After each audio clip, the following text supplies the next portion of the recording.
Managing editor निकुंज डालमिया भी जुड़ गए स्टूडियो में नए ऊंचाई पर चर्चा करने के लिए नए जोश के साथ। निकुंज, काफी लुका छिपी फाइनली ये लेवल्स आ ही गया। मैं जब अभिषेक के बगल में बैठता हूँ मुझे लगता है चेयर या तो ऊपर करूँ, अभिषेक ज़्यादा लंबे हैं तो नहीं, मेरी एडजस्टेबल नहीं है निकुंज जी, ये एडजस्टेबल नहीं है। तो वही मार्केट के अंदर है कि हम जब बात कर रहे हैं तो हम ये सोचते हैं कि नया हाई, मगर नया हाई क्या होता है? एक आंकड़ा है। करेक्ट।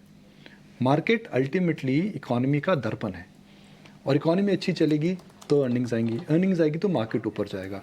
मार्केट हमेशा एक चीज़ को वोट करता है, rate of change. Rate of change को मार्केट वोट करता है। जब मार्केट ऊपर जाता है तो मार्केट का मानना है रेट ऑफ चेंज अच्छा रहेगा। जब मार्केट नीचे जाता है मार्केट को लगता है कि जो रेट ऑफ चेंज रहेगा इकोनॉमी अर्निंग्स के लिए खराब रहेगा, तो अभी मार्केट रेट ऑफ चेंज को वोट कर रहा है। मार्केट पीक आउट कब होता है? मेरे से लोग पूछ रहे हैं ऑल टाइम हाई पर आप पीक आउट की बातें क्यों कर रहे हैं? बिकॉज मैं बताना चाहता हूँ कि पीक आउट का भय भी ना करें। जस्ट बिकॉज आपने पार्टिसिपेट नहीं करा है इसका मतलब ये नहीं कि शेयर बाजार खराब है। और अभी भी अगर आप थोड़ी डाउनसाइड सह सकते हैं, थोड़ी वॉलेटिलिटी सह सकते हैं, तो मार्केट के अंदर मेरे हिसाब से आने वाले 2-3 साल के अंदर अच्छा खासा मुनाफा हो सकता है। तो मार्केट यहाँ से कहाँ जा सकता है, सबसे पहले वो बात करते हैं। मार्केट यहाँ से थोड़ा साइडवेज करेक्शन हो सकता है जुलाई के महीने में, बिकॉज IPOs और रिजल्ट सीजन है। मगर जो बाजार का जो रुख है, मुझे लगता है कि आज से 1 महीने बाद जब हम आज की बात करेंगे तो 18,900 का जो आंकड़ा है वह एक प्रकार का आंकड़ा रहेगा। इससे पहले जब मार्केट ने कोविड के बाद ने ऑल टाइम हाई बनाया था, हमें डेट भी याद नहीं है, उस दिन हमने सेलिब्रेट करा था। मगर ये मार्केट का रुख है।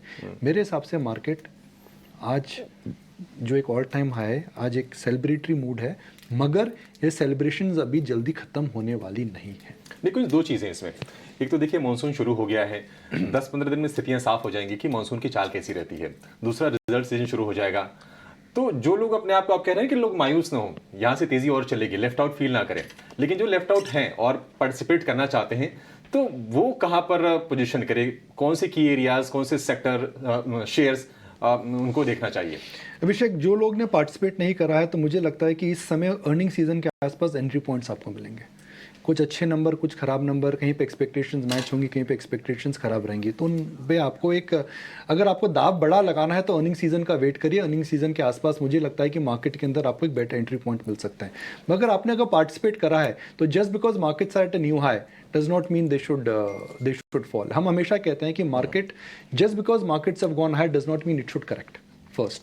और अगर राकेश झुंझुनवाला से जो मैं फेवरेट सवाल एक पूछता था कि भाई ट्रेन गाड़ी जो आपकी है चर्च गेट से कांदीवली जा रही कहाँ तक पहुंची है, तो वो मुझे लगता है कि अभी हाफ वे मार्क भी नहीं पहुंची है। और ये मेरी व्यू नहीं है, सबका व्यू है।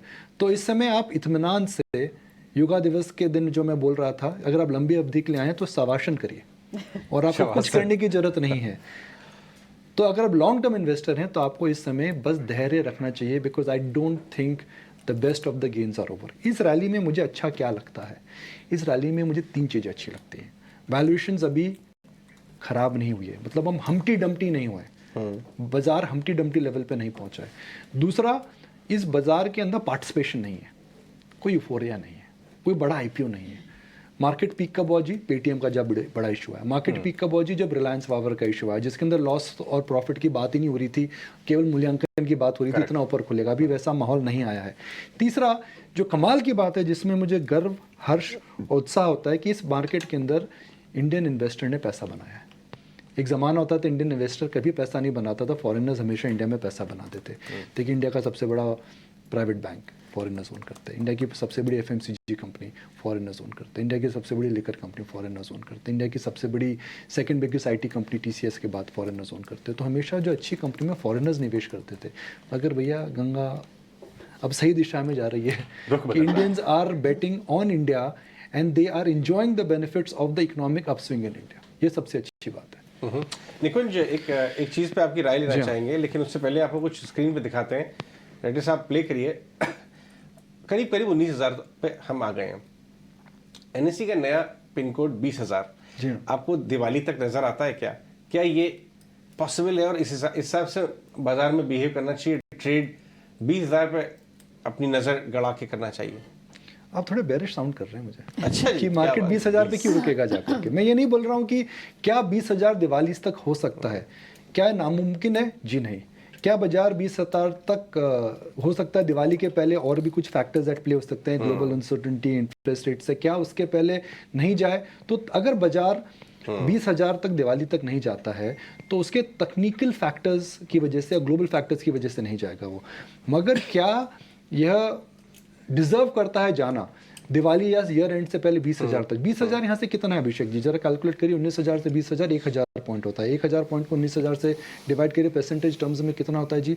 परसेंटेज टर्म्स के अंदर ज़्यादा बड़ा नहीं होता है। अगर आप सेंसेक्स और निफ्टी की बात करें अजय जी, प्रियंका जी, अभिषेक जी, साल के अंदर केवल 3% ऊपर है। तो 3% के ऊपर another 4-5% more is not very large, so it is a realistic number. यहाँ से 1100 पॉइंट है बस, देखो 1100 पॉइंट बस लग रहा है, 3 महीने पहले बहुत दूर लग रहा था। तो क्या ये हो सकता है? जी हाँ, हो सकता है। क्या होके रहेगा? शेयर बाजार के अंदर 100% कुछ नहीं होता। राइट निकुंज, अब क्योंकि अभी मिड कैप स्मॉल कैप में एक अच्छा यूफोरिया था, अब बहुत बार बात ये भी हो रही है और इंडेक्स अगर ऊपर जाएगा तो लार्ज कैप परफॉर्म करेंगे, बट व्हाट अबाउट रिलायंस जैसे स्टॉक्स? बैंक लेड रैली ये आई आज, बैंक निफ्टी और बैंक निफ्टी से मूव शुरू हुई, निफ्टी में तेजी आई, लेकिन रिलायंस ने बड़ा ड्रैग रखा है। पूरे साल के 6 महीने जो निकल गए उसमें रिलायंस के नेगेटिव रिटर्न्स रहे हैं। Reliance, Infosys, HDFC bank, 3 stocks हैं जिन्होंने पार्टिसिपेट नहीं करा, एक निकल करा। क्या आने वाले समय में दोनों करेंगे? मुश्किल लगता है। ओके मुश्किल इसलिए लगता है बिकॉज इन्फोसिस की इश्यूज हैं जो कि मुझे नहीं लगता है कि इस तिमाही में सॉर्ट होने वाले हैं। रिलायंस को लेकर के मार्केट्स अभी कन्विंस नहीं है कि ओल्ड इकॉनमी बिजनेस और न्यू इकॉनमी बिजनेस का क्या तालमेल चलने वाला है। तो रिलायंस के अंदर ऐसा कोई बड़ा ट्रिगर नहीं लगता है कि जिसकी वजह से रिलायंस एकदम लंबी छलांग मारे। Just because Reliance is a heavy weight and it has not participated does not mean it will participate. नई लीडरशिप आ रही है, नए स्टॉक्स ऊपर जा रहे हैं। तो आप अगर दाव लगाने की बात कर रहे हैं, अगर आप मेरे से पूछिए मुझे कहाँ पर लगता है कि मार्केट में एक सेकेंड हाफ में रिकवरी हो सकती है, मुझे लगता है second half of the recovery market में एसबीआई ग्रुप ऑफ कंपनीज में देखिए, एसबीआई कार्ड्स, एसबीआई और एसबीआई लाइफ, इस पूरे समूह में मुझे लगता है कि तेजी आ सकती है। एचडीएफसी बैंक में तेजी आ गई है, एचडीएफसी लाइफ, एचडीएफसी इंश्योरेंस, ये पूरे ग्रुप को देती है। तो अगर मैं 2 ग्रुप्स की बात करूं, first half of this year was dominated by volatility in Adani and rise in Tatas. Second half of this year could be dominated by comeback in HDFC and re-rating in SBI group of companies. Alright Nikunj, thanks very much अपने analysis को बताने के लिए। तो SBI group पर जरूर नजर रखने हमारे व्यूवर्स को, और ऑल टाइम हाई की फिर से एक बार सभी व्यूवर्स को बहुत बहुत कंग्रेचुलेशंस। लेकिन इस वक्त ट्रेड्स